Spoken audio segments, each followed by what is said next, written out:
We're debating India's path tonight, and I could wrap my argument in one sentence borrowed from the White House.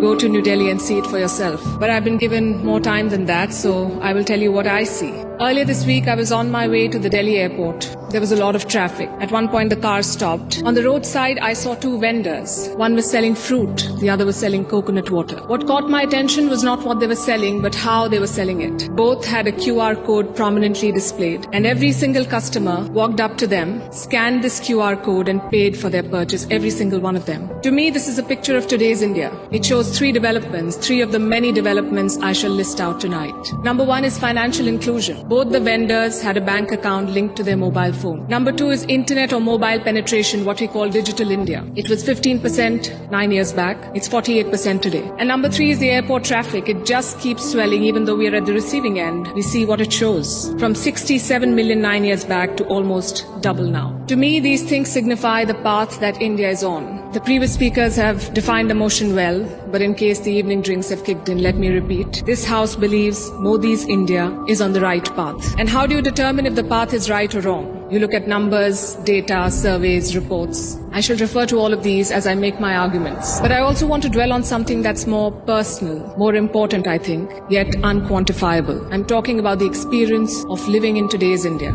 I have lived in many Indias. The wary India where exciting policies and positions were abandoned. The self-doubting India where decisions were taken based on global opinion. And today a more confident India where the world comes for leadership and inspiration. You cannot put a premium on that. Indians are more prosperous at home and hence more confident abroad. Let me also tell you what I saw at the airport here in London, at the immigration counter. I saw Indians proudly flaunting their passport, none of the fidgeting or self-doubt of the last century. And if I may add, the immigration officer almost looked impressed. She was either a fan of India or just worried that she was holding up one of Rishi Sunak's relatives. We are proud of what we share with the world. Bollywood, masala chai, yoga, cricket. India today is a soft power giant. At the same time, India is not a timid democracy that tolerates terrorism or betrayals. When Pakistani terrorists attacked Kashmir's Pulwama, India carried out surgical strikes on Balakot. Today's India is not a pushover country, it's a world power. Today, invasions and colonialism are part of our history, not our identity. We are shaped by years of subjugation, not defined by them. We are excited about our global responsibilities, not wary of them. This change and confidence comes from growth at home, which brings me to the numbers. I'll start with India's welfare state system and how it has fared in the past decade. 110 million new gas connections, 470 million bank accounts, 220 million insurance beneficiaries. And to be fair, the welfare concept is not new to India. It's been there for a while. What's new is the approach. It's not just about putting more money in the pocket, it's about empowering people. And the result, once again, the evidence shows in the numbers. India's per capita income has gone from 86,000 rupees in 2014 to 172,000 rupees now. It has doubled. And a big reason for that is the falling inflation from more than 8% 9 years back to less than 6% today. And this, ladies and gentlemen, is in the middle of a global cost of living crisis. Foreign direct investment is at its highest level. Foreign trade is at its highest level. The growth mantra is connectivity, and I don't have to tell the British that. First thing you did in your colonies was build roads and railways. Our growth story has been about two Indias. The urban India, the bustling urban India, and a sluggish rural India. Today we are trying to connect the two. We are building more than 38 kilometers of highway every day, which is 50% more than what it was 7 years ago. The number of airports has doubled since 2014. The total capacity at seaports has doubled. This connectivity is what is driving India forward. Our constitution calls India a union of all states, which is a great tribute to our diversity. But it also meant 28 different state economies, different taxes, different trade practices. This government tried to unify it to create a single Indian market. It took time, but the result is this today. Tax collection is at its highest ever. The number of taxpayers has doubled since 2017. I have a lot of data I could go on, but you get the drift. So now I'm going to talk about India's global position, because your path is also about your role in the world. Are you a troublemaker or a consensus builder? I think there is no doubt as to where India stands. India is a member of the Quad and the SCO. India is invited to the G7, but is also a member of the BRICS. India rubs shoulders with the West, but also leads the global South. Which other country can claim to juggle these roles? And how does India do it? Because we are not trying to play an outsized role in the world, we are trying to play the right role.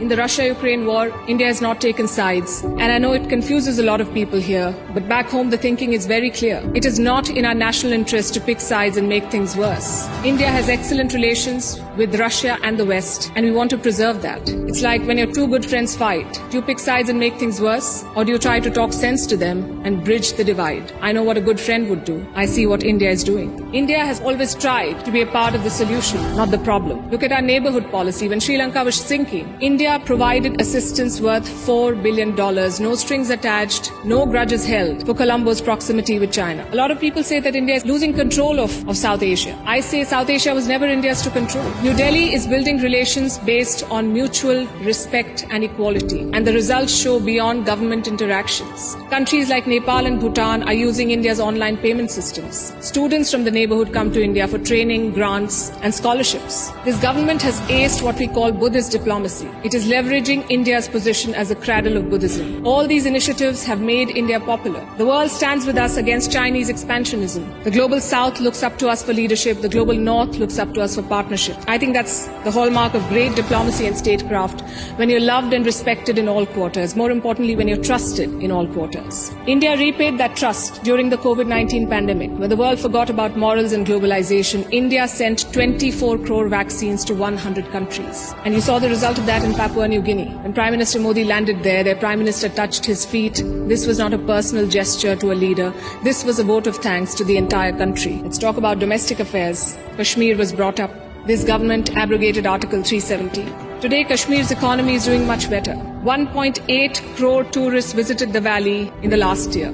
That's the highest ever in Indian history, 1.8 crore. Kashmir is getting its first ever foreign direct investment, and that too from a company in the UAE. But since this is Kashmir, let's not limit ourselves to finances. Let's talk about security. Terror attacks in the valley have almost halved in the last few years. The numbers are staring in your face. Security is better, economy is better, Kashmir is better. Plus, we have corrected a historical wrong imposed on India. Let me also address something else that was raised by the opposite side, and that is religious intolerance. It's easy to quote anecdotal evidence and paint an entire country as intolerant, but random elements and sporadic incidents do not speak for India or its leadership or its government. Only policies do, and I'll tell you about those policies. More Muslim students got scholarships in Modi's first term than the previous government. I'm talking about 2 million more Muslim students. If the idea was to marginalize them, why give them more scholarships? Look at the government's Hajj policy. Prime Minister Modi held personal talks with the Saudi regime to increase India's Hajj quota. In 2014, it was 136,000. By 2019, it was more than 200,000. Again, if the idea was to marginalize Muslims, why increase the Hajj quota?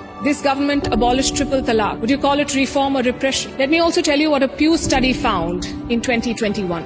It runs counter to every argument that will be made here tonight. It found that 89% of all Muslims and Christians in India say they're free to practice their religion. I'll repeat, 89% of all surveyed Muslims and Christians. But no, let's build on perceptions and anecdotes, not on facts. I would also point you to all the social schemes, the bank accounts, the gas connections, the insurance policies. They're available to all citizens of all religions. Does that mean India cannot do better?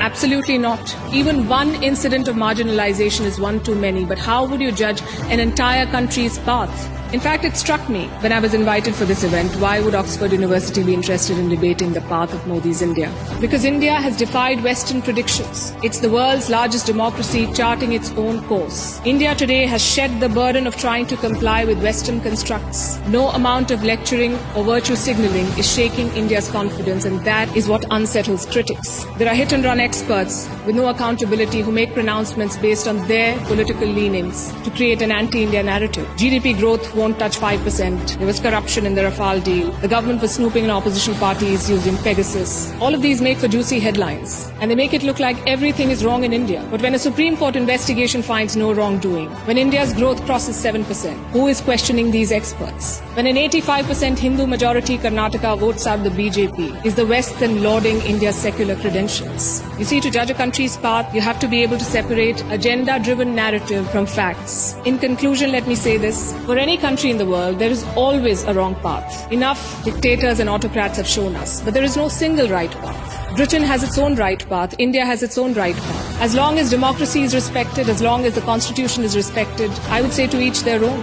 It is wrong to judge one country on the parameters of another. And that has been the beauty of India since 2014. We've uplifted 140 million people out of poverty. We did so while conducting free and fair elections, dozens of them. We did so while protesting, debating and dissenting. And finally, I think the hallmark of a right direction is also public approval. Do the people think you're on the right path? The people of India answered that question in 2019. Thank you.